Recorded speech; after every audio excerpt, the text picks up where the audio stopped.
नमस्कार दोस्तों, आप लोगों का स्वागत है आज के वीडियो में। जैसा कि disclaimer, the information part on this channel is for the education information purpose only. It is not consider to be an advice और recommendation of any kind whatsoever. Investment in stock market subject to market risk. I am not a SEBI registered advisor. Kindly do your own research and consult your financial advisor before investing. The view shared in this video is for the education purposes only. ये disclaimer आप लोगों के समक्ष हमेशा इस बात के लिए रहता है कि भाई आपको किसी भी पोर्टफोलियो को कॉपी नहीं करना है, किसी भी शेयर को आपको ब्लाइंडली नहीं करना है। बिकॉज अगर आपने ले भी लिया तो उसे होल्ड नहीं कर पाओगे। कोई भी चीज़ होती है उसके पीछे के लॉजिक होते हैं, उसके पीछे का रिस्क एपेटाइट होता है और उसी हिसाब से आगे बढ़ते हैं। अगर पहले तो ये बता दूं कि जो पोर्टफोलियो पे अभी एज ऑन डेट जो अभी रिटर्न बने हुए हैं तो वो आप देख सकते हो 719। और बहुत से लोग कहते हैं ऐसे मत करो, आप फॉलो ये बताइए भाई, ये कुछ टैक्सेस माइनस होने के बाद में 815, मतलब ये यही वाला अमाउंट है जो यहाँ पे है। ठीक है, तो अगर इसको भी ऐड करते हैं तो जो है 14 लाख और करीबन 35-34 हज़ार। ठीक है, तो 15,34,000 का अमाउंट आपको ये प्रॉफिट्स में दिख रहा है। और इसके अलावा जो है कि डिविडेंड लगभग 35,000 प्लस का आ चुका होगा। तो आप ये कह सकते हो 15,70,000 के आसपास का अमाउंट प्रॉफिट में है। कितने दिनों में है, क्या बैठ रहा है, किस तरह का, उसका भी देखो यहाँ पे देख सकते हैं कि 15,70,000 जो मैंने अभी बोला उसको डिवाइड कर दिया 53 मंथ से, जब से मैंने अपना डीमैट खोला। और आप लोगों की ही तरह ज़ीरो से स्टार्ट किया, 1 लाख रुपए की पूंजी लेके आए, जिसमें कहीं पे भी कुछ भी लगाया, कह सकते हो कि बुल रन था या कुछ भी था। लेकिन मार्केट को सीखने की एक ललक थी, तो इस वजह से चीज़ें करना चाहता था तो की। और धीरे धीरे धीरे जो भी पैसा मार्केट में लगाया है 31 प्लस के करीब का है लगा हुआ है, क्योंकि मैंने प्रॉफिट बुक करके री इन्वेस्ट किया है, तो वो चीज़ें आपको इन्वेस्टेड वैल्यू में दिखाई पड़ती हैं। लेकिन फिर भी मैं ये बात मान के चलता हूँ कि भाई ठीक है, 15,70,000 के रिटर्न्स अभी एज ऑन डेट दिख रहे हैं कि मार्केट अभी ना तो ऑल टाइम हाई पे है और ना ही नीचे गिरा हुआ है। एक तरह से जो उसका सही स्थान हो सकता है ऑलमोस्ट उसी लेवल पे है। बिकॉज अभी जो आज जीडीपी का डाटा आया इंडिया का, तो अभी इस क्वार्टर का, यानी कि ये जो फाइनेंशियल ईयर क्लोज हुआ है जनवरी टू मार्च 2025, वो जो एक्सपेक्टेड जीडीपी ग्रोथ होनी चाहिए थी उससे बेटर आया है। तो बेटर आया है तो definitely that is a positive sign to the country और इवन द शेयर मार्केट और जो भी चीज़ें हैं, तो उसका इम्पैक्ट बैठेगा। और इस तरह के डाटा बहुत सारे data globally with in India और इन सब चीज़ों का असर शेयर मार्केट पे पड़ता है। और हर चीज़ का सेंसिटिव बहुत होता है, मार्केट सेंसिटिव बहुत होता है। तो अब और यहाँ से पैसा कमा लेना, एक्चुअली हमको ये दिखाई पड़ता है, ऐसा लगता है कि ये एक ऐसा जरिया है जहाँ पे हमें कुछ काम करने की ज़रूरत नहीं पड़ेगी और हम पैसा बना लेंगे, ऐसा फील होता है। But practically it is not like that. दो बातें हैं। एक बात तो ये है कि आपका इंटरेस्ट होना चाहिए। भाई पैसे का इंटरेस्ट तो सभी को होता है कि भाई पैसा बनाना है। वीडियो ब्रदर बहुत काफ़ी लंबा होने वाला, रिक्वेस्ट आपसे है कि लाइक जरूर करिएगा, बिकॉज मेरा भी मोटिवेशन बना रहे आप लोगों के साथ में। जो कुछ लोग मानते हैं, थोड़ा बहुत फॉलो करते हैं मुझे, तो उनसे रिक्वेस्ट भी है कि अपने फैमिली एंड फ्रेंड्स में जरूर चैनल को सब्सक्राइब कराएं। बिकॉज ये चीज़ें बनी रहेंगी तो मुझे लगता है कि हमारे सबके लिए बेटर है।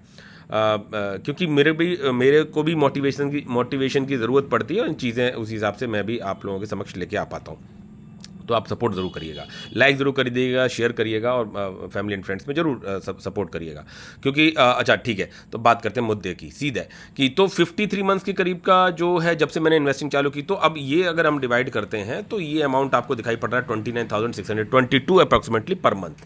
ठीक है, तो ये पैसा मेरे को पर मंथ मार्केट ने बना के दिया, जिसमें कि मैं पूरा पैसा इकट्ठा लगाया नहीं है, धीरे अप डाउन ये वो बहुत सारी चीज़ें सीखी हैं। मतलब मैंने ज़ीरो से चालू किया और जो भी अभी चीज़ें जहाँ तक भी पहुँची हैं तो सीखते सीखते यहाँ तक पहुँचे हैं।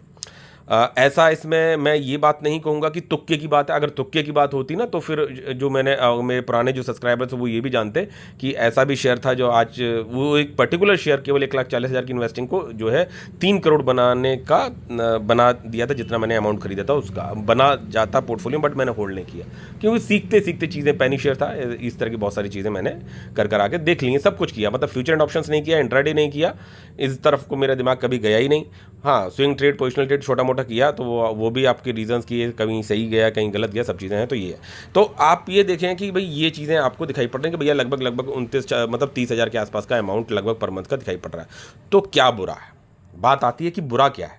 भाई 30,000 रुपये पर मंथ मिले और आपने जो कैपिटल लगाई धीरे धीरे करके लगाई और वो सेफ़ है।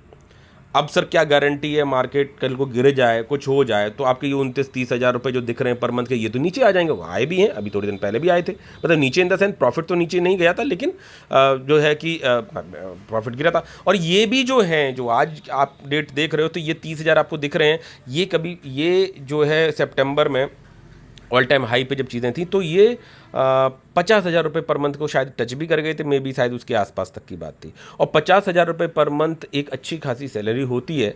तो मैं उस एंगल से सोच के चलता हूं, और जैसे जैसे पोर्टफोलियो में इन्वेस्टिंग बढ़ती जाएगी, एक्सपीरियंस बढ़ता जाएगा, गलतियों से सीखते जाओगे, कैलकुलेटेड रिस्क लोगे और चीज़ों को आगे करते जाओगे, तो जो है कि ये भी बढ़ोतरी होती रहती है। और जिस हिसाब से आपकी इंक्रीमेंट लगता है, सैलरी लगती है, या कहीं भी जॉब करते हैं, तो जो ग्रोथ होती है आपकी, वो बहुत ज़्यादा नहीं होती है। हम एक बंदिश में बंधे हुए होते हैं, जहाँ पे भी मतलब सैलरी वाइज अगर बात करते हैं। लेकिन क्या फिर सैलरी में नहीं, वो लेकिन बैकबोन है, वो बैकबोन है। हम मिडिल क्लास के लिए तो वो बैकबोन है। तो वहाँ से अर्न करना और चीज़ों को री इन्वेस्ट करना, वो बहुत मैटर करता है। तो उस हिसाब से हमें आगे बढ़ना चाहिए। बात कर लेते हैं सीधा सीधा, क्योंकि जो मेन चीज़ें हैं वो मैं आपको बता दूं, तो वो शेयर मार्केट की चीज़ों को तो मैं अभी क्या ही कवर करूंगा, कि जैसे मतलब एफआईज ने क्या खरीदा, बेचा, मार्केट कितना गिरा और कौन कौन से सेक्टर्स बढ़े, वो सब चीज़ें आप लोगों को बहुत सारे कह सकते हैं प्लेटफॉर्म्स पे मिल जाती हैं।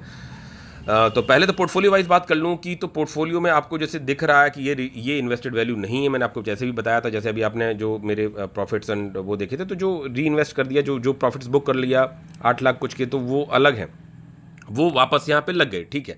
तो इस तरह से, और पोर्टफोलियो का साइज़ आपको दिख रहा है करीबन 45-16 के करीब का दिख रहा है।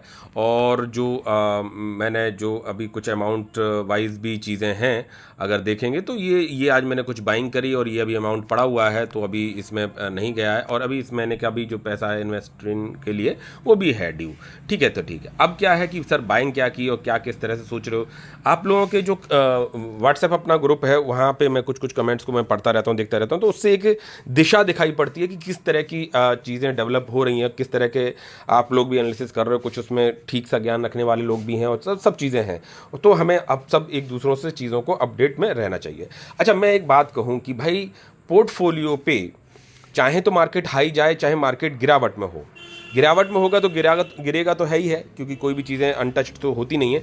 लेकिन थिंग्स विल बाउंस बैक, या वो कंपनी परफॉर्म करेंगी जब भी मार्केट वापस अपनी चीज़ों को कंसोलिडेट करेगा या बढ़ेगा। लेकिन मार्केट कितना भी बढ़ जाए, वो कंपनी काम नहीं करती हैं जो कि कंपनी के कहीं स्पेशली फ्रॉड वाली हैं, तो वो तो हम एकदम से जज नहीं कर पाते हैं, लेकिन कुछ पैरामीटर्स होते हैं और आपका कुछ एक्सपीरियंस होता है, वो चीज़ें डेवलपमेंट में दिखाई पड़ने लगती हैं, और हमें अगर कैलकुलेटेड रिस्क के हिसाब से हैं तो कुछ लॉसेस को भी बुक करके निकल लेते हैं। और ऐसा मैंने बहुत जगह पर किया, आपको मैंने दिखाया, बताया। तो अब तो उनसे हमें बचना चाहिए, उनसे बचना चाहिए। अच्छा, इन्वेस्टिंग भी, जैसे सपोज शेयर बता दो सर, बॉटम बता दो, मिल गया, ठीक है सर, पूरा पैसा लगा देते हैं और यहाँ से पैसा मल्टीप्लाई हो जाएगा। एक बार कर लेंगे, 2 बार कर लेंगे, लेकिन मार्केट में पैसा मार्केट को वापस देके जाएंगे विद ब्याज।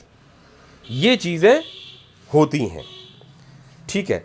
और अगर ये चीज़ में मान के चलो थोड़े और स्मार्ट रहे आप, नहीं मतलब क्या, मार्केट को वापस नहीं दिया, बचा ले गए, निकाल ले गए, हो गया काम, तो फिर एक लिमिट तक का पैसा बनेगा, एक लिमिट तक का पैसा आप बना पाएंगे।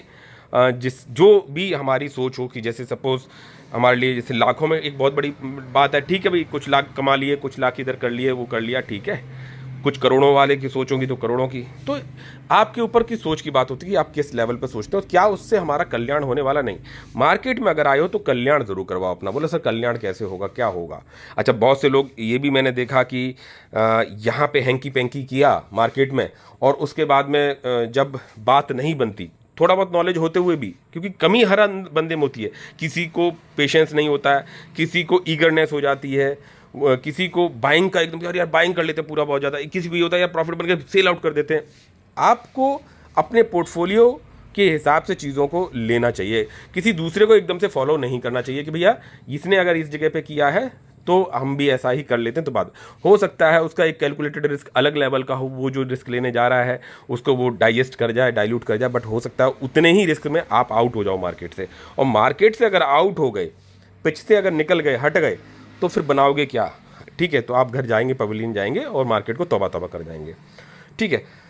तो ये चीज़ों से बचना चाहिए। तो हमें टिके रहना है, रुके रहना है। अच्छा, बहुत से लोग ये भी होता है कि भाई सर हमें समझ में नहीं आ रहा, जान नहीं रहे हैं, बिल्कुल वो नहीं है, म्यूचुअल फंड में डाल देते हैं। बिल्कुल डालिए, mutual fund is a good thing, कोई दिक्कत नहीं है, लेकिन सीखते रहना बहुत ज़रूरी है।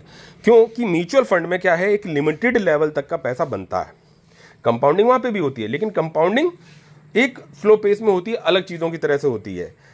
वेयर एज पोर्टफोलियो में अगर आपने सही चीज़ सही तरह से आ गई पोर्टफोलियो में, जो कि आप अपने कुछ knowledgeable fundamentals, parameters, research, analysis, उन सब चीज़ों पे करते हुए और डाइवर्सिफाई करके चीज़ों को करना सीखा और इन्वेस्टिंग भी की। और इन्वेस्टिंग भी मतलब बोला जाए कि सर बड़ा पैसा लगाते हैं किसी पर्टिकुलर एक दो शेयर में, वहीं से पैसा बनेगा।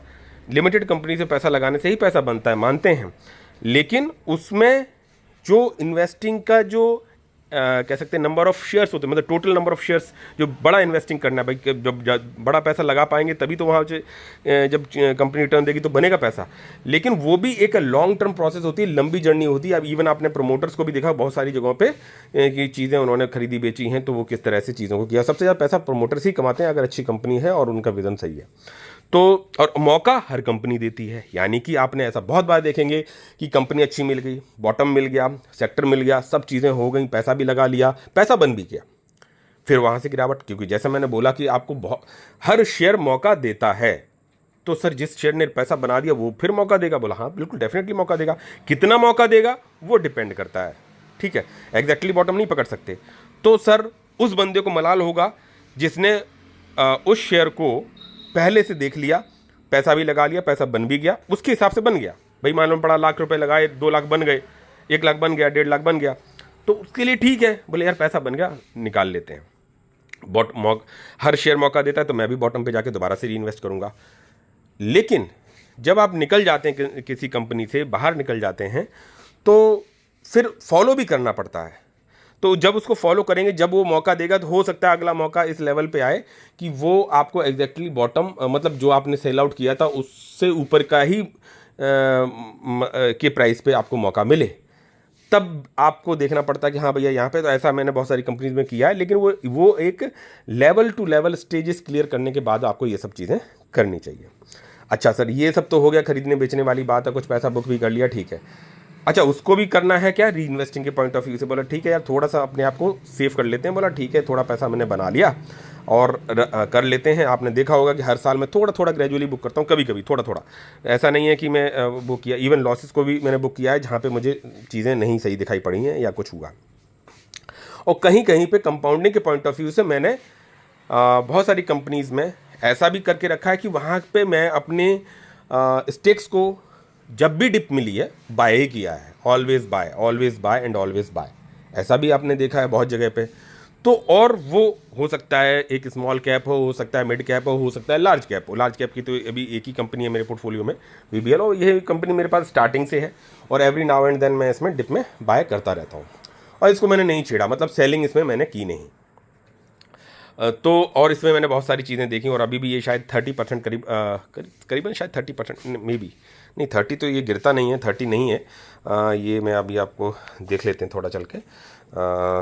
VBL की बात करी थी तो ये आप देख सकते हैं कि ये लगभग 33.5% तक ये डिप अपने दिखाया था और अभी जो है 33.5 तो नहीं होगा, अभी जो है करीबन 27-28% लगभग कह सकते हो कि करीब की गिरावट में है शेयर। और शेयर जो है टोटली अभी देख सकते हो कि 747% तक का रिटर्न टोटल दिखा के दिया हुआ है। ठीक है, हर बार रिजल्ट सही आए, मतलब एवरी टाइम, ऐसा कोई टाइम नहीं आया कि जिसके रिजल्ट अगर ख़राब आए हों कभी भी। तो शेयर तो हर बार सही दे रहा है, जबकि ऐसा होता नहीं, एक आध बार रिजल्ट गड़बड़ हो जाते हैं कंपनी उसके, ठीक है, वो चलता है, लेकिन इसके रिजल्ट्स कभी गड़बड़ नहीं आए और एक्सपेक्टेड जो इनका टारगेट होता था उससे ज़्यादा ही दिया है एवरी नाउ एंड देन। तो सर गिरावट क्यों है भाई? प्रॉफिट बुकिंग भी होती चीज़ है और FIs का एक बहुत बड़ा स्टेक लगा हुआ है इसमें, और ये अभी देख सकते हो 56 के PE मिल रही है और मेरा काफ़ी अच्छा पैसा बनाया हुआ था। और मैं इसमें जब आप आगे एवरेजिंग करते हैं तो डेफिनेटली है कि ये एवरेज प्राइस बढ़ता चला जाता है और चीज़ें अलग हो जाती हैं। और मैं अपनी क्वांटिटी वाइज, जैसे मैंने आपको पुराने वीडियोज़ में अपने बताया भी था कि एक स्टेजेस क्लियर होती हैं मेरी कि भैया ठीक है अब इसका मेरे पोर्टफोलियो के साइज़ एंड सब कुछ के बाद मैं इसमें इतने तक के लिए सेफ फील करता हूँ। ऐसा नहीं कि मैं ज़बरदस्ती उतने स्टेक्स तक पहुँचाने की ज़िद पकड़ लेता हूँ, नहीं, वो जब जब शेयर मुझे मौका देता रहेगा वैल्यूएशन वाइज या चीज़ों के वाइज, तो मैं उस स्टेक तक पहुंचने की कोशिश करता हूं फंड्स के हिसाब से। तो आपने देखा कि 1870 इसमें अभी मैं 2000 की क्वांटिटी तक पहुंचाने के लिए ठीक फील करता हूं कि मैंने ठीक है यार 2000 की क्वांटिटी। अब ये हो सकता है जैसे मान के चलो 475 के आसपास चल रहा, मैं अभी बाय कर रहा हूं, मैंने ऐसा नहीं कि मैंने 480 पे भी बाय किया होगा, 470 पे भी बाय किया होगा, उससे नीचे भी बाय किया होगा, एग्जैक्टली बॉटम नहीं पकड़ सकते, लेकिन हाँ डाउन ट्रेंड में है शेयर, नीचे है, अभी एक आध साल में रिजल्ट मतलब रिटर्न बना के नहीं दिया है क्योंकि पहले ज़्यादा भाग गया। तो मौका हर शेयर देता, ये मौका ये भी दे रहा। बहुत से लोगों का कहना होता है कि सर ये लार्ज कैप हो गई, यहाँ से पैसा कौन सा मल्टीप्लाई हो जाएगा, ये है वो है। हर चीज़ को एक ही तरह से नहीं तोला जा सकता। पोर्टफोलियो में आपको अपने रिस्क एपेटाइट को भी संभालना आना चाहिए, चीज़ों को उस हिसाब से आगे बढ़ाना भी आना चाहिए। तो अब इस कंपनी का आउटलुक के बारे में बात नहीं करूंगा, बहुत सारी पॉजिटिव सिनेरियोज हैं तो वो छोड़ देते हैं, वो सब आप पढ़ते रहते हैं तो उनकी बात नहीं करता हूं। तो मैंने जो है अपने स्टेक्स को, और ना ही मैं आपको रिकमेंड कर रहा हूं, 1870 हो गए और यहाँ पे देख सकते हो कि 7 शेयर आज भी आ गए हैं मेरे पास, और ये 7 कल ऐड हो जाएंगे तो 1877 के करीब की होल्डिंग मेरी इसमें हो गई, ठीक है, जो कि यहाँ पे मतलब 3 डिजिट की तक में भी पहले थी अभी, लेकिन अभी डाउन ट्रेंड में है। तो यहाँ तक ये देख सकते हो 1.5% गिरावट है, तो ये ठीक है इस लेवल पे। और मैं इंक्रीज आपको देख ही रहे हो कि कर ही रहा है। जब अब ये भी देखा जाए तो ये काफ़ी समय से पैसा नहीं बना के दिया है, मतलब काफ़ी समय से, जैसे आप देख सकते हो कि अगर जैसे एक दिन की गिरावट में देखा जाए तो ये देख सकते हो आज 1.5% गिरावट है, 5 दिनों में देख सकते हो तो गिरावट में है, जबकि शेयर तो रिजल्ट वगैरह तो सब ओके थे, और जिस कंपनी के रिजल्ट्स वाइज सब चीज़ें सही हैं वहाँ पे मेरा फोकस ज़रूर बना रहता है ऑलवेज। और देख सकते हो यहाँ पे 1 महीने में भी गिरावट है, 6 महीने में भी गिरावट है 24% का, और यहाँ देख सकते हो कि 26 यहाँ पे भी गिरावट है, और यहाँ पे जो है कि 1 साल में भी देख सकते हो गिरावट में ही है, और 5 साल में देखोगे तब जाके शेयर में पॉजिटिविटी आपको दिखाई पड़ रही है। तो 1 साल से पैसा नहीं बनाया स्टॉक का पी और तब से गिरावट है, और 56%। तो यही तो टाइम होता है एक्यूमुलेशन का। लेकिन सर अगर 1 साल तक पैसा और नहीं बनाया तो पैसा मेरा अटका रहेगा, जबकि मैं तो पैसा यहाँ से मल्टीप्लाई करूंगा 1 साल के अंदर, तो मुझे डबल कर देना है पैसा जितना भी मैं इन्वेस्टेड हूँ। ऐसा लगता है आपको, but practically it is not possible. हो सकता है एक आध बार कर लो, लेकिन that is not the way to invest in the market. तो ये जो फेज़ होता है इनमें भी आपको अपने सिनेरियो को देखना आना चाहिए। सेकेंडली बात करूँगा कि यहाँ पे जैसे बात करें तो सेकेंडली जैसे कंपनी जो मेरे पास यहाँ पे आप देख सकते हो, अभी देखो रिजल्ट्स ओके, अपने पोर्टफोलियो को एनालाइज करना भी सीखना आना चाहिए। ऐसा तो है नहीं कि सभी कंपनी के रिजल्ट्स हर बार सही आएंगे, एक आध बार रिजल्ट्स गड़बड़ भी हो जाते हैं, तो उससे हमें थोड़ा एनालाइज करने की ज़रूरत होती है, भैया गड़बड़ है क्या, क्यों है गड़बड़, फ्यूचर आउटलुक क्या है, किस तरह का सिचुएशन है, क्या चैलेंजेस हैं और क्या पॉजिटिविटी है, और फिर उस रेशियो के हिसाब से मेरे पोर्टफोलियो क्या कह रहा है कि कितने रिस्क एपेटाइट के हिसाब से मैं इसमें कितने तक के लिए क्वालिफाइड हूँ, कितना मैं सोचूं, कितना मैं लगाऊं, कितना मैं क्या करूं, उसी के आसपास तक की चीज़ें रहती हैं। आपने देखा होगा स्काई गोल्ड में भी मैंने लगभग वही सब चीज़ें की कि 23,000 रुपये की इन्वेस्टिंग जो थी वो पैसा यहाँ पे 4 लाख प्लस भी बनाया, 1600% तक के रिटर्न देखे मैंने। जो आप यहाँ पे 401% के रिटर्न देख रहे हैं, ये 1600% तक के रिटर्न मैंने देखे 23,000 की जब इन्वेस्टिंग थी इसमें 23, उसके बाद बोनस मिल गया और उस शेयर मतलब काफ़ी रिटर्न बन गया। और फिर देख सकते हो मैंने फिर क्या कंपनी को पढ़ के देख के, आउटलुक देख के, सब कुछ देख के फिर लगा कि भाई ठीक है कंपनी में पॉजिटिविटी है तो शेयर्स को बढ़ाना है। तो जब मौका देता रहा ये, तो मैंने वापस से पैसा बढ़ाने की कोशिश की, और इसमें 1 लाख तक के लिए सोचा था, और 1000 शेयर्स को क्रॉस कर जाए ये भी सोचा था। तो दोनों में से जो भी हो जाए, तो इसमें मैं 82,000 रुपीज़ लगाने में सक्षम रहा।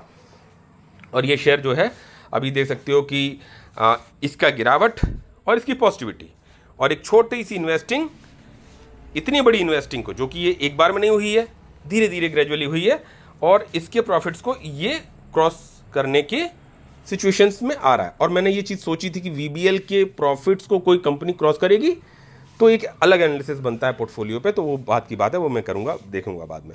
तो यहाँ पे देख सकते हो कि ये 388 के आसपास का है, और यहाँ पे जो है 331 की मतलब रिटर्न दिखाई पड़ रहा है। हो सकता है आने वाले, क्योंकि ये छोटी मार्केट कैप की कंपनी है, इसके कंपैरिजन में इसमें जो बैकअप है वो ज़्यादा है, तो इन कंपेयर टू ये इसकी स्पीड ज़्यादा रहेगी अगर कंपनी सही तरह से आगे काम करती है। तो सर पूरा पैसा यहाँ क्यों नहीं लगा लेते हो जब आपको लगता है पूरा पैसा यहाँ बनेगा? यही तो लालच है, क्योंकि आपको अपने डिसिप्लिन को मेंटेन रखना है, तभी जाके चीज़ें काम करती हैं।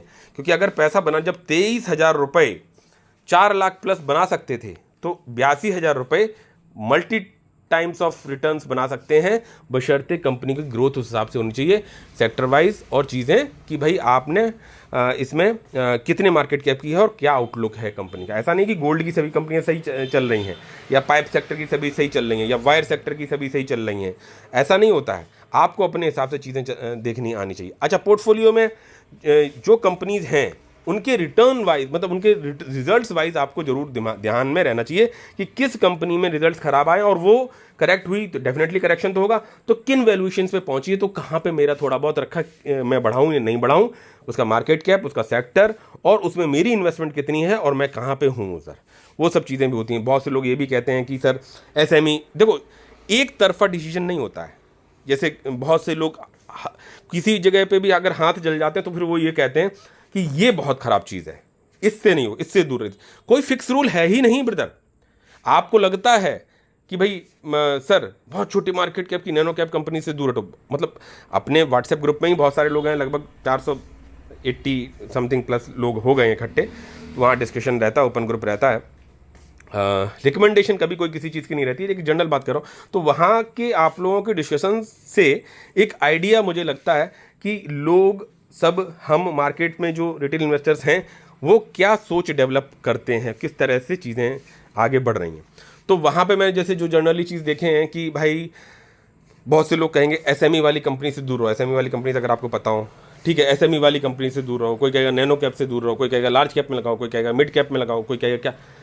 कोई फिक्स रूल नहीं है। आपको अपने पोर्टफोलियो, अपने रिस्क एपेटाइट के हिसाब से चीज़ों को डाइवर्सिफाई करना आना चाहिए। कोई कहेगा पोजिशनल ट्रेड कर लो, कोई कहेगा स्विंग ट्रेड कर लो, कोई कह रहा लॉन्ग टर्म के लिए होल्ड कर लो। फिक्स कुछ नहीं होता है, आपको डिसीजंस लेने होते हैं अपने हिसाब से। और रिग्रेट तो तब भी रहेगा जब पैसा बना लोगे, और रिग्रेट तो तब भी रहता है जब पैसा नहीं बना पाते हो, तो रहता ही रहता है। तो हर बार आपके डिसीजन सही जाएंगे ऐसा नहीं होता है, आपको अपने हिसाब से चीज़ें बढ़ा के आनी चाहिए। अब रिजल्ट्स वाइज मैं अगर बात करूं, जो मेरी कंपनीज़ की मुझे जहाँ तक याद है, अभी जैसे इसमें से मैं अभी कम करूंगा, ऐसी बात नहीं है, धीरे धीरे कुछ कंपनीज़ को मैं निग्लिजिबल मानता हूं पोर्टफोलियो में, वो पड़ी है, बहुत छोटा अमाउंट लगा हुआ है, कभी देखेंगे निकाल देंगे जब ज़रूरत होगी, क्योंकि जब तक मेरे पास इन्वेस्टिंग अमाउंट बना रहता है मुझे चिंता नहीं रहती है तब तक वो कंपनी, क्योंकि वो कंपनी कोई फ्रॉड वाली तो नहीं। हाँ, फ्रॉड होगी तो मैं तुरंत निकाल देता हूँ, फ्रॉड वाली अगर कुछ हिसाब किताब दिखाई पड़ता है। रिजल्ट्स वाइज बात करूँ तो चीज़ें आउटलुक दिखाई पड़ती हैं बाहर। अब जैसे यहाँ पे वीबीएल, और गारंटी किसी चीज़ की नहीं होती कि हाँ भैया ये कंपनी बहुत बढ़िया है, लार्ज कैप है, सब चीज़ें हैं, ये है वो है ऐसा है। अरे तो भैया तो पूरा ज़मीन जायदाद बेच के वहाँ लगा दो। कोई आज जैसे मजगांव के रिजल्ट्स आए, कैसी कंपनी है, एक भी बंदा बोल दे कि खराब कंपनी नहीं। वहीं गार्डनिश बिल्डर्स के रिजल्ट ज़बरदस्त है, शेयर भी रॉकेट बन गया, ठीक है, अपन ने प्रॉफिट बुक कर लिया री इन्वेस्टिंग के लिए, जो भी है। माझगांव मेरे पास नहीं रही, लेकिन उसको भी मैं पढ़ता रहा। कोचिन शिपयार्ड है मेरे पास, छोटा सा अमाउंट लगा है, उसको भी पढ़ता रहा। रिजल्ट वाइज कोचिन सही निकली, गार्डन शिप बिल्डर सही निकली, तो उम्मीद तो यही थी ना माझगांव के रिजल्ट्स बढ़िया है। माझगांव 7.5% गिरी, रिजल्ट वाज नॉट ओके, तो क्या कंपनी खराब हो गई, आगे नहीं बनाएगी भाई, गिरेगी, इसकी वजह से गिरावट होगी, फिर एक कंसोलिडेशन देगी, फिर चीज़ें देखेंगे, पढ़ेंगे सब, फिर उसमें डीप एनालिसिस करेंगे। तो अगर वो कहीं पे वैल्यूएशन पे लेवल पे दिखाई पड़ती तो फिर उसमें एंट्री बनती है, क्योंकि हर शेयर मौका देता है। मैंने आपको ये बोला, गार्डनिश बिल्डर्स में कैसे एंट्री बनाई थी, आरबीएनएल में कैसे एंट्री बनाई थी, ठीक है। तो वो मौका हर शेयर देता है, आपको जज करने की जरूरत होती है कि भैया किन वैल्यूएशन पे ले रहे हो, और एग्जैक्टली बॉटम और वैल्यूएशन आप पकड़ नहीं सकते हैं। तो आपको एक सिस्टमेटिक वे से अप्रोच करना चाहिए, जिस तरह की अपनी इन्वेस्टिंग स्ट्रेटेजी रहती है। रिजल्ट वाइज बात करूं कि किन कंपनीज में आपका पॉजिटिव आउटलुक है, जहां पे आप कंपनीज को पोर्टफोलियो पे रिजल्ट्स भी सही रहे, जो उम्मीदें थी उन पे चली हैं, सब कुछ है, तो वो पोर्टफोलियो में बनी रहनी चाहिए। उसमें ज़्यादा मतलब आप लॉन्ग टर्म के पॉइंट ऑफ व्यू से, वेल्थ क्रिएशन के पॉइंट ऑफ व्यू से एज ऑन डेट, तो वो उनको कंटिन्यू करना है। तो वो कंपनी में कौन कौन, जैसे मतलब ये दिखाई पड़ता है कि हाँ भैया ये पॉजिटिव रिजल्ट्स आए हैं, तो वीबीएल में देख सकते हो कि बढ़िया रिजल्ट्स आए, एक्सपेक्टेड जो भी थे उससे बढ़िया आए। शेयर तो नहीं चला सर, हाँ शेयर तो मौका दे रहा है भाई, लेकिन लार्ज कैप है तो उसी हिसाब से रिटर्न बनेंगे, तो सर फिर लेना क्यों भैया। आपको डाइवर्सिफिकेशन भी सीखना है, ठीक है। तो मेरा स्टेक इसमें लगा हुआ है, अच्छा खासा अमाउंट लगा हुआ है, और ये शेयर मौका भी दे रहा है। इसका मतलब ये नहीं कि जाके आपको बाय करना है, नहीं भी चला आगे आने वाले समय में तो सबके लिए नहीं चलेगा, ठीक है। तो हम अपनी इन्वेस्टिंग को बढ़ाते रहेंगे, ठीक है, जब जब मौका मिलेगा। तो इसके रिजल्ट्स बेटर आए, ओके बढ़िया कंपनी। स्काई गोल्ड के रिजल्ट्स बढ़िया आए, ओके बढ़िया कंपनी। एक्सिकॉन के ये लॉट, अब जैसे बोला है लॉट वाली कंपनी अच्छी नहीं है, मेरे पास लॉट वाली कंपनी कितनी है, अगर मैं एक्सिकॉन, क्योंकि लॉट वाली कंपनी वो है कि जिनमें आप बाइंग स्ट्रेटेजी को अपने जो है हम लोग की है वो फॉलो नहीं कर सकते, और एक लिमिटेड लेवल तक के एसएमई स्टॉक्स को मैंने अपने पोर्टफोलियो पे जगह दी। बहुत सारे मैंने निकाले भी, लॉसेस में भी निकाले 2-4, हालांकि वो कंपनी ऐसा नहीं है कि वो ख़राब हो गई या कुछ है, बट मुझे उसमें कहीं कुछ हल्की सी स्मेल दिखाई पड़ी तो मैंने कर गया। इसीलिए मैं बोलता हूँ ना, एक हमेशा दूसरे को फॉलो मत करो, ठीक है, उससे सीखो। एक्सिकॉन में मेरे पास जैसे 2 लॉट है, एक एसएमई लॉट की कंपनी मेरे पास ये है, एसएमई की जैसे जैसे बता देता हूँ, एक ये हो गई। सेकंड वन जो आपको पोर्टफोलियो में दिख रही है, रिकमेंडेशन किसी चीज़ का नहीं है भाई, क्योंकि हर चीज़ का एक अलग सिनेरियो होता है। सेकंड कंपनी जो है आप ये देख सकते हो, सुप्रीम पावर, तो ये इसके भी रिजल्ट्स बेटर आए, और अभी इसमें मैं फ्लैट में आने वाला हूँ, और ये इसमें पैसा लगा हुआ है। और पैरेलली एक्सिकॉन में 2 लॉट हैं, वहाँ के भी रिजल्ट्स बढ़िया आए हैं, और वहाँ पे भी पैसा जो है आपने देखा होगा कि रिटर्न अच्छा खासा बन रहा है, शेयर ऊपर एक रेजिस्टेंस पे जाके अभी ट्रेड करने की कोशिश कर रहा है। देन 2 लॉट हो गई। तीसरी लॉट की कंपनी जो है पोर्टफोलियो में, जैसे ये सिस्टेंगो, इसके भी रिजल्ट्स बहुत ज़बरदस्त आए, बट अभी भी थोड़ा सा मैं लॉस में दिखाई पड़ रहा हूँ, और एक लॉट मेरा इसमें है, ये भी रिजल्ट बढ़िया है। मतलब एसएमई लॉट की जो मेरे पोर्टफोलियो में उनकी बात कर रहा हूँ। 3 कंपनी अभी मैंने आपको दिखाई, तीनों के रिजल्ट्स बढ़िया आए, और तीनों को मैं होल्ड कर रहा हूँ लंबे समय से। आगे जब आगे बढ़ेंगे तो चौथी एसएमई कंपनी है सेलेकॉर, रिजल्ट्स वाज ओके, लेकिन फ्यूचर जो इन्होंने ग्रोथ पोटेंशियल जो दिया उसको थोड़ा सा प्रमोटर्स ने कम किया। फ्रॉड से बचो बस, कंपनी पैसा वापस बना देगी। मैं ऐसे सेकंड लॉट अगर मेरा मतलब कह सकते हैं कि फंड्स अलाउ करेंगे तो तब सोचा जाएगा। तो यहाँ पे जो है ये मेरी चौथी कंपनी, इसके भी रिजल्ट्स वाइज सही थे, लेकिन जिस तरह के पोटेंशियल से रिजल्ट्स को सोचा जा रहा था उतने नहीं है, इसलिए करेक्शन है, ठीक है। तो इसमें एस्कोनेट टॉप से काफ़ी बड़ी करेक्शन में, ये सब छोटे छोटे मार्केट कैप की कंपनी है। तो मेरे पोर्टफोलियो में आपने देखा कि लगभग 5 एसएमई लॉट की कंपनी है, जिसमें से एक भी कंपनी ऐसी नहीं है जिसके रिजल्ट्स खराब आए हों। एस्कोनेट, इसके भी रिजल्ट्स बढ़िया है, डेली 5% सर्किट आ रहा है, इसमें पैसा मैंने डबल भी देखा और पैसा नीचे भी देखा। बस कमी एक ये रही कि मैंने अपने पोर्टफोलियो के साइज़ के हिसाब से जो है लॉट बड़ा लगा हुआ है, ठीक है। लेकिन ठीक है, आपको जो पैसा लगा हुआ होता है उसमें अगर लंबे समय के पॉइंट ऑफ व्यू से, क्योंकि माइक्रो जो छोटी कंपनीज होती हैं इनमें क्या है कि अगर चल गई तो वो बहुत पैसा वेल्थ एक ही शेयर बनाने में दम रखता है। तो अब यहाँ पे ये पैसा आप होल्ड कैसे कर पाएंगे? छोटी कंपनी को होल्ड ऐसे कर पाएंगे कि भाई आप सोचेंगे कि ये पैसा यहाँ से डबल हो गया, ठीक है। अगर आपको लगता है कि प्रॉफिट बुक कर लो, जैसे मैंने कहीं कहीं पे किया, आपको देखा होगा कहीं कहीं पे मैंने लॉसेस बुक किए, तो मैंने इक्वलाइज की चीज़ें। और यहाँ पे अगर की है भाई 4,40,000 रुपये लगे, तो ये 4,40,000 जीरो भी हो सकते हैं उस पॉइंट ऑफ व्यू से। तो मेरे को पोर्टफोलियो पे मुझे कहीं कोई दिक्कत नहीं आने की, हाँ दिक्कत इम्पैक्ट बैठेगा, बट वो इम्पैक्ट डाइल्यूट कर लेंगे, थोड़ा समय मेरा लंबा लगेगा, तब जाके चीज़ों को होल्ड कर पाओगे। तो आपने देखा कि 5 एसएमई लॉट की कंपनी है और 5 के रिजल्ट्स बढ़िया आए, ज़बरदस्त आए, ठीक है, और 5 अपना रिटर्न बनाने में सक्षम दिखाई पड़ रही हैं। तो ये तो एसएमई लॉट की बात करी। तो ये कह देना कि चीज़ें एसएमई में नहीं जाइए, वो नहीं, आप लोगों को मैं सजेस्ट नहीं कर रहा हूँ, मैं केवल अपने पोर्टफोलियो को दिखा के ये समझाने की कोशिश कर रहा हूँ कि भाई अगर आज 15+ के प्रॉफिट्स में दिखाई पड़ रहा हूँ तो वो चीज़ें, जबकि बहुत सारी चीज़ें अभी इसमें पोटेंशियल बहुत है कि इसको अभी ऊपर उठ के जाना है, वापस डेली 5% सर्किट ऊपर बना के जा रहा है, ठीक है। बाकी और भी जो शेयर्स हैं उन्होंने जो इस तरह के रिजल्ट्स दिए हैं एसएमई वालों ने, तो वो रिटर्न बनाने में सक्षम है। तो ये सब बैकअप देंगे बहुत तगड़े तरीके, जिस तरह की इनमें गिरावट आती है उसी तरह से पॉजिटिविटी भी आती है कि अगर कंपनी सही तरह से सोच रही है। अच्छा, मैं बहुत छोटी छोटी चीज़ों को, माइन्यूट को भी ऑब्जर्व करता हूँ, इसमें बहुत कुछ ऑब्जर्व कर रखा है। इसका मतलब ये नहीं कि जाके आप खरीद लो, क्योंकि अगर कुछ ऊपर नीचे हुआ या एक आध बार रिजल्ट खराब आए तो भैया नीचे भी जाएंगे बुरी तरीके से। तो वो भी आपको देखना कि हाँ भैया अगर गई कुछ हुआ सब कुछ, तो भैया 4 लाख मेरा झटका लगेगा तो मैं देख लूंगा यार, कोई बात नहीं। लेकिन अगर आपका एक डिसीजन सही बैठ गया, जो कि आपने कैलकुलेटेड रिस्क के हिसाब से लिया था, तो वो आपको वेल्थ बना के दे देगा आने वाले समय में, ऐसे बढ़ा जाता है। तो ये चीज़ें हैं। अब जैसे केसॉल्स की, अब रिजल्ट्स वाइज हमने जैसे बात करी थी कौन कौन सी कंपनी में रिजल्ट्स सही आए हैं, तो ये तो मैंने आपको एसएमई लॉट की बात बता दी, ठीक है। बाकी मैं जो जनरल कंपनीज हैं जिसमें वीबीएल की बात करूं तो ये रिजल्ट सही हैं, इसमें रिजल्ट सही थे, इसमें रिजल्ट सही थे, डायनेमिक केबल्स के रिजल्ट सही थे, इसने एक पे एक बोनस दे दिया।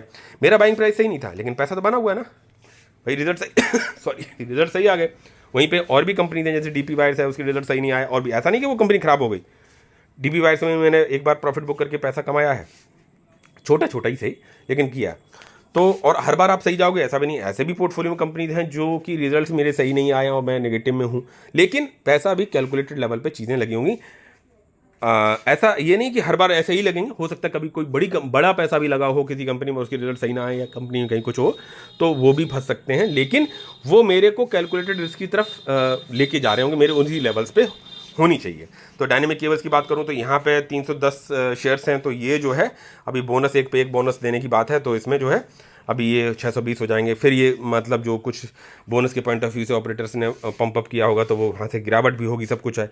मेरे वैल्यूशंस पे आएगी तो आई विल इंक्रीज, बिकॉज मैं ऐसे 500 शेयर्स तक के लिए सोच रहा था। अब अगर ये वैल्यूशंस पे आएगी और चीज़ें सही होंगी तो बढ़ेंगे, फिर एक बार पढ़ना पड़ेगा कंपनी को। तो इसके रिजल्ट्स बेटर थे।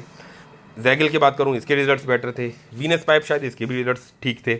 यथार्थ के फ्लैट थे लेकिन ठीक थे, पॉजिटिव साइड में ही थे लेकिन फ्लैट में थे, ठीक है। तो ये भी कंपनी ग्रोथ कर रही है। एनडीआर ऑटो भी शायद सही थे, कोचिन के भी सही थे। निन सिस्टम्स ये कंपनी में मैंने अभी रिसेंटली इन्वेस्ट किया था और 1.5 लाख के करीब के इन्वेस्टिंग हो गई, इसके रिजल्ट्स भी बेटर हैं, ठीक है। तो इसमें भी पैसा मेरा बड़ा लगा। कॉन्टिनेंटल सिक्योरिटीज़ के रिजल्ट्स का तो इसका पता नहीं, बट केपीआई ग्रीन के रिजल्ट्स बढ़िया थे। ईएमएस लिमिटेड के भी शायद ठीक ही हैं, मुझे एग्जैक्टली देखो सबके याद नहीं है तो कहीं गलत हो तो आप लोग देख लेना। केपीईएल के रिजल्ट सही थे, नेटवेब के सही थे, हाईटेक पाइप्स के रिजल्ट बढ़िया थे। धर्माज के रिजल्ट्स आज आए नहीं ठीक है। पैसा कितना लगा है? 11,000। आज की इन्वेस्टिंग नहीं है, काफ़ी पुराने समय से है। अरे सर तो कुछ है तो निकल जाओ, अरे ठीक है पड़ी रहने दो यार, 11,000 से मैं क्या ही कुछ कर लूँगा। हाँ मेरे पास बिल्कुल फंड्स नहीं है तब देखा जाएगा। तो क्या सर बेच देनी चाहिए? अरे भाई ऐसा नहीं है, क्यों गिरे, कहाँ गिरावट हुई, किस लिए रिजल्ट्स पास नॉट होके, ये है वो है, बहुत सारी चीज़ों को देखना पड़ता है। फिर उस हिसाब से जब कंपनी में डीप स्टडी हो जाती है तब फिर पैसा बड़ा लगाना पड़ता है। बड़ा लगाने की एक तरह से क्लियरिटी मिल जाती है। उमा एक्सपोर्ट्स की बात करूँ तो ये इसका पता नहीं, बट टायरल अभी ये रिसेंटली मैंने पैसा लगाया तो इस कंपनी में पॉजिटिव रिजल्ट्स थे, ठीक है। तो ये कंपनी है। देन जिनके रिजल्ट्स होके आए हैं वो मैं जो बता रहा हूँ, सिग्मा के रिजल्ट्स बढ़िया थे, बहुत इसमें ठीक ही ठीक छोटी सी इन्वेस्टिंग लग रखी है। जोडिया के रिजल्ट्स बढ़िया थे, तो ये भी है कंपनी। और कौन सी, आरबीएनएल के तो फ्लैट में ही रहता है तो वैसे ही है। और रत्नावीर के रिजल्ट्स भी सही थे। और मुझे और बाकी कुछ कंपनीज हो तो जरूर आप कमेंट्स में लिखिएगा। वॉरी रिन्यूएबल्स के रिजल्ट सही हैं, सही थे, ठीक है। इस कंपनी में है लगा पैसा। हरिओम पाइप भी शायद ओके ही था। आर के स्वामी के रिजल्ट्स नहीं सही थे। और जो आपकी बात करूं तो यहाँ पे टीना रबर के भी रिजल्ट्स भी वाज नॉट ओके। देन के सॉल्ट्स के रिजल्ट्स भी उतने बढ़िया नहीं थे, और मैं इसमें बॉटम पहुँचे तो मैं धीरे धीरे इन्वेस्टिंग बढ़ा ही रहा हूँ। तो इस तरह की चीज़ें रहीं। तो आपको अपने हिसाब से सोच के चलना है, बढ़ना है, देखना है कि किस तरह से आपका फ्यूचर ग्रोथ हो सकता है। बात है कि अगर मार्केट में आए हैं तो बड़े पैसे के लिए भी आपको अपने पोर्टफोलियो को ब्यूटीफाई करना आना चाहिए। निरंतर सीखते रहे, बढ़ते रहे, उसी हिसाब से आगे बढ़ते हैं। अब यहाँ पे मैं बात करूँ, जैसे अभी ये वीबीएल की बात करी, वीबीएल का जैसे मैंने अभी बोला कि जैसे आज मैंने जैसे वीबीएल में अब वीबीएल के जैसे प्रोडक्ट्स हैं तो कंपनी में थोड़ा डीप चलते जाइए, हमेशा देखते रहिए कि भैया ठीक है, स्टिंग है, पेप्सी ब्लैक है, माउंटेन ड्यू है, एवरेज है, ट्रॉपिकाना है, मिरिंडा है, 7 अप है, लिप्टन आइस टी है, नींबूज है, क्वाफिना है, क्विज है, ये सब, Cream Bell ice cream, Slice, Duke soda, Quaker and ओले। और कंपनी का जो ग्रोथ पोटेंशियल है वो चाहे वो अफ्रीकन कॉन्टिनेंट ये तो वो सब चीज़ों में समय लगता है, चीज़ें बढ़िया होती हैं। और अभी जब ये कंसल्टेशन दे रहा है धीरे धीरे, आपको अपने हिसाब से डिसीजंस को लेना आना चाहिए कि भाई किस तरह से हमें इसमें फ्यूचर आउटलुक दिख रहा है और मैं क्या सोच रहा हूँ। और यहाँ देख सकते हो कि ये पी चार्ट है, price to earning ratio chart है। अब ये वैल्यूएशंस पे अगर ये दिखाई पड़ रहा है, ठीक है, तो इसी वैल्यूएशंस के आसपास जो है शेयर आ रहा है तो आई स्टार्ट इन्वेस्टिंग। अगेन चीज़ें ऊपर जाएंगी जब तक कि कंपनी में कहीं कोई दिक्कत नहीं दिखाई पड़ती, और वही समय होता है आपको आगे लगाने के लिए। अब ये देख सकते हो माजगांव में आज अगर इसकी गिरावट है, अगर देखा जाए तो देख सकते हो कि 7.36% गिरावट है। तो कोई छोटी मोटी, रिजल्ट वाज नॉट ओके, गिर गया, कंपनी खराब है नहीं, एक बार डीप स्टडी करेंगे, क्या पता ये गार्डन शिप बिल्डर से दोबारा मौका दी जाए, ठीक है। तो ऐसा भी आपको देखना आना चाहिए कि भाई कंपनी किस तरह से बढ़ रही है, क्यों गिरावट है, क्या फ्यूचर आउटलुक है, कहाँ पे जाके ये बॉटम बनाएगी, चीज़ें करेगी। डिफेंस का बजट तो बढ़ा रहे हैं, तो ये कंपनी में के रिजल्ट्स इस बार गिरे हैं तो इसलिए गिरावट है। लेकिन हमें भी अब ये देख सकते हो कि ये हाईएस्ट पे यहाँ पे जाके लेना ही नहीं है, इसकी पी को नीचे आने दो। लेकिन वहीं पे जिन कंपनीज को अभी हम लोगों ने इन्वेस्टिंग की थी रिसेंटली, गार्डन शिप बिल्डर्स का, तो हालांकि मैंने प्रॉफिट बुक कर लिया, 3000 के आसपास रेजिस्टेंस दिखा रही है, तो अब इस हाई पीई पे नहीं जाना है ना, मैंने कहीं यहाँ पे कहीं के आसपास मैंने शायद प्रॉफिट बुक कर दिया, ठीक है, वहाँ से थोड़ा और ऊपर चला गया तो एग्जैक्टली हाईएस्ट और एग्जैक्टली बॉटम नहीं पकड़ सकते आप, मेरे प्रॉफिट्स के हिसाब से बन गई, बड़ा ठीक है सर, आप तो लॉन्ग टर्म के पॉइंट ऑफ व्यू से थे, हाँ लॉन्ग टर्म के पॉइंट ऑफ व्यू वाली कंपनी में profit booking and re investing भी करना पड़ेगा, क्योंकि हर कंपनी को लेके नहीं चला जा सकता, मुझे कहीं और अपॉर्चुनिटी दिख रही है और कहीं पैसा बन गया है, तो ना चाहते हुए भी चीज़ों को बुक करना पड़ता है। और आपने अगर 2800 में बेची या 2900 में बेची या 3000 तक पहुंची है, वहाँ रेजिस्टेंस दे रही है या और आगे पहुंच जाती है, तो उससे बहुत ज़्यादा कुछ फर्क नहीं पड़ता, आपका पैसा बना या नहीं बना उस पर बहुत मैटर करता है। अब इस हाई पी पे जाके पैसे को लगाना कोई बहुत मतलब बुद्धिमानी की बात नहीं होती है। अब नज़र कहाँ होगी? माझगांव में। अगर माझगांव भी मान के चलो इसी तरह की गिरावट दिखा दे, भाई इसके भी तो कुछ ना कुछ रीजंस रहे होंगे ना कि वहाँ से ये यहाँ से यहाँ गिरी, तब कौन ले रहा था? कोई नहीं ले रहा था, कोई बाय करने को तैयार नहीं था, 1200 से भी नीचे कंपनी आई और काफ़ी दिनों तक रही, और मैंने आपको अपने वीडियोस में बताया भी था। मैं ये नहीं कह रहा कि देखो ये शेयर मैंने बताया था पैसा बना, नहीं भाई, उल्टे भी जा सकते हो आप, लेकिन कंपनी को पढ़ के, पी को देख के, सेक्टर वाइज देख के, ऑर्डर बुक देख के, सब चीज़ें देख के भैया क्यों बढ़ी और क्यों गिरी, एग्जैक्टली बॉटम और हाई नहीं पकड़ सकते। तो यहाँ पे कोई समझने को तैयार नहीं था। मैंने आपको बोला था कि मैं इसमें 1 लाख रुपए तक लगाने के लिए सेफ फील करता हूँ, और मैंने धीरे धीरे करके 1 लाख रुपए लगाए भी, और विद इन द ईयर पैसा मेरा शायद मैंने लगभग 40% के आसपास प्रॉफिट बुक कर दिया, जबकि मैंने इसको लॉन्ग टर्म के पॉइंट ऑफ व्यू से ही लिया था।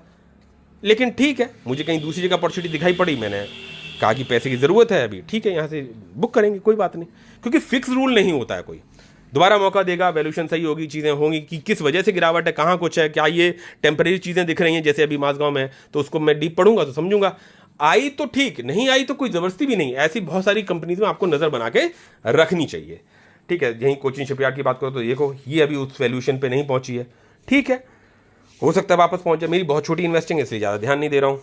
पी वाइज देखेंगे तो 61 की पी मिल रही है, और वहीं पे अब माझगांव का वही पी वो आपको सस्ता मिलेगा। कंपनी इन दोनों से मार्केट कैप साइज बड़ी है, तो आप यहाँ देख सकते हो कि 50 के पी मिल रही है। तो अब देखें कहाँ, क्या पता जैसा कोचिन में कह सकते हैं करेक्शन मिला था या गार्डन शिप बिल्डर में भी इनमें भी मिल जाए, तो वो सब भी नज़र बना के रखना चाहिए। शॉर्ट टर्म के लिए या लॉन्ग टर्म के हिसाब से आप चीज़ों को सोच सकते हैं, मतलब देखा जा सकता है।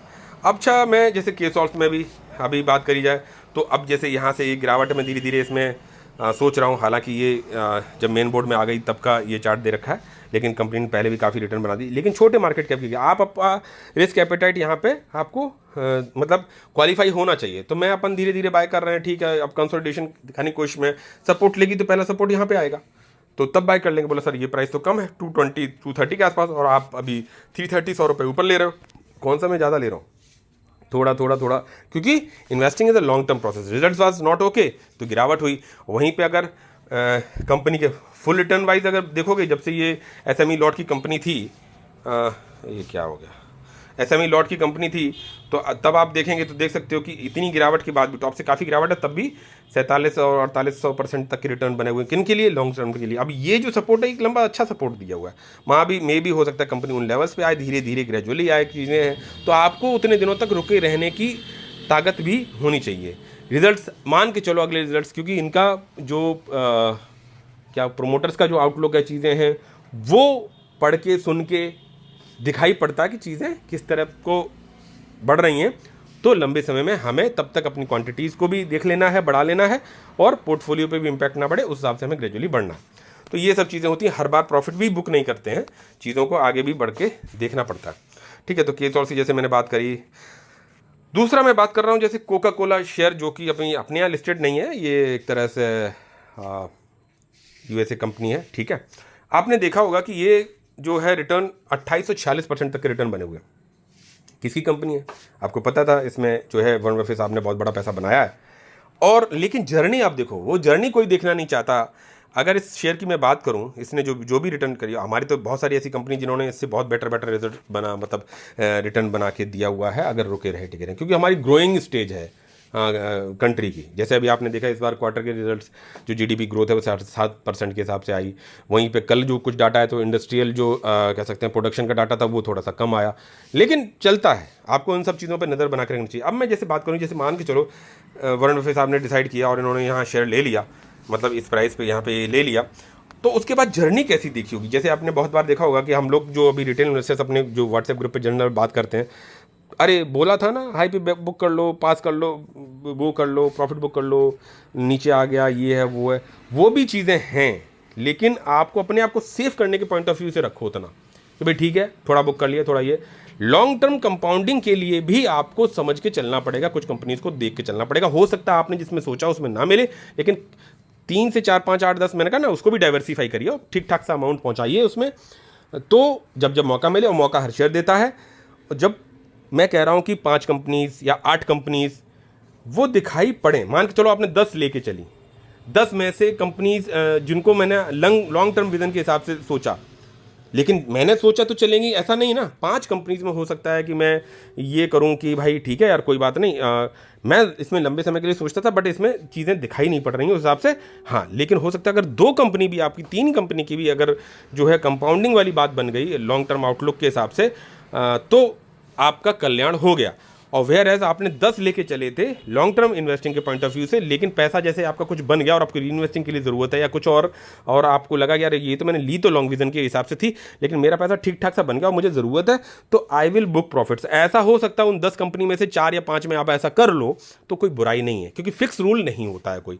अब आपने देखा होगा इनकी अगर इन्वेस्टिंग की जर्नी, अगर मैं इसको दिखाऊँ कि भाई इन्होंने जो स्टार्टिंग में इन्वेस्ट किया उसके बाद जर्नी इनकी किस तरह की रही, और ये स्टार्टिंग देख सकते हो red red red red red red, ठीक है। बहुत बार चीज़ें देख सकते हो कितने समय तक, देखो ग्रीन भी आई 7%, 21%, 55%, और ये देख सकते हो फिर नीचे गया 42, 59, 67 और 49, और देख सकते हो 40, 43, 70% पे आ गया। ये तो वैसा चार्ट दिख रहा है आपको, नहीं तो बहुत बार नीचे भी गया होगा डिप, देख सकते हो 16%, फिर देखो ये देखो रेड में आ गया, ठीक है। तो आपको ये सब चीज़ें देखनी पड़ेंगी कि सर जैसे अभी BVL की बात करूँ भाई, अरे सर किसी और की बात करूँ, ठीक है, आपको बहुत बार पैसा मालूम पड़ा, आपने मान लो 5 लाख रुपए लगा रखा था, पहुंच गया जैसे, और वो 5 लाख का बन गया 10 लाख, फिर वो 5 लाख का रह गया 6 लाख, मतलब आपका जो नीचे गिर गया आके तो 1 लाख का ही प्रॉफिट बचा। आपको शेयर को समझना है, देखना है कि भाई आगे क्या विजन है कुछ है, तो वो उस तरह का भी पोर्टफोलियो पे होना चाहिए।